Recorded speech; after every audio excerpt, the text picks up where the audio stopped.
பங்குனி திங்களில் பாரினிலே கோலாகலமாய் திருவிழா காணும் கருங்குளத்து பரநாச்சி அம்மனுக்கு கவிமாலை தொகுப்பு. தீவிர விரதம் பல தினம் இருந்து மண்ணெடுத்து குயவர் புடையும் மகத்தான அம்மனிவள். கருங்குளத்தில் அமர்ந்து பார்க்காக்கும் பரநாச்சி. விரிந்து பரந்த எல்லை முழுதும் உன்னாட்சி.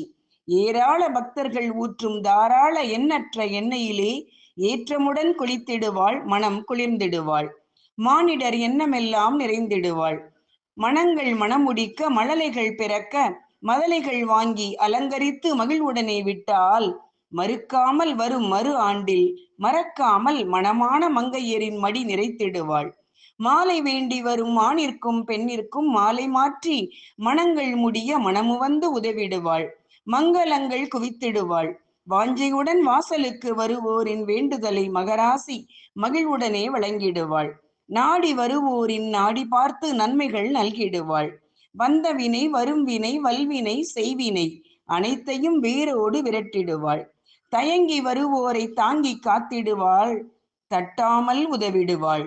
இல்லை என்று சொல்லாமல் அள்ளி கொடுத்திடுவாள். அற்புதங்கள் செய்திடுவாள். மாறாலே வேய்ந்த மண் குடிசையிலே குடியிருப்பாள். குழந்தை போல் குறுகிய உருவம்தான், குறைகள் நீக்கும் தெய்வம்தான். அகல் விளக்கு ஒளியில் அணு அளவே தரிசனம் தந்திடுவாள். மேலங்கி களைந்து ஆண்கள் மட்டும் சன்னதி அருகே சென்று வணங்கிடுவார்.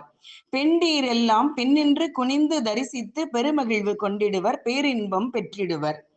மின் விளக்குகள் அணைக்கப்பட்டு நடுநிசையில் தீப்பந்த ஒளியில் திரண்ட மக்கள் வெள்ளத்தில் மகத்தாய் ஊர்வலம் வந்திடுவாள்.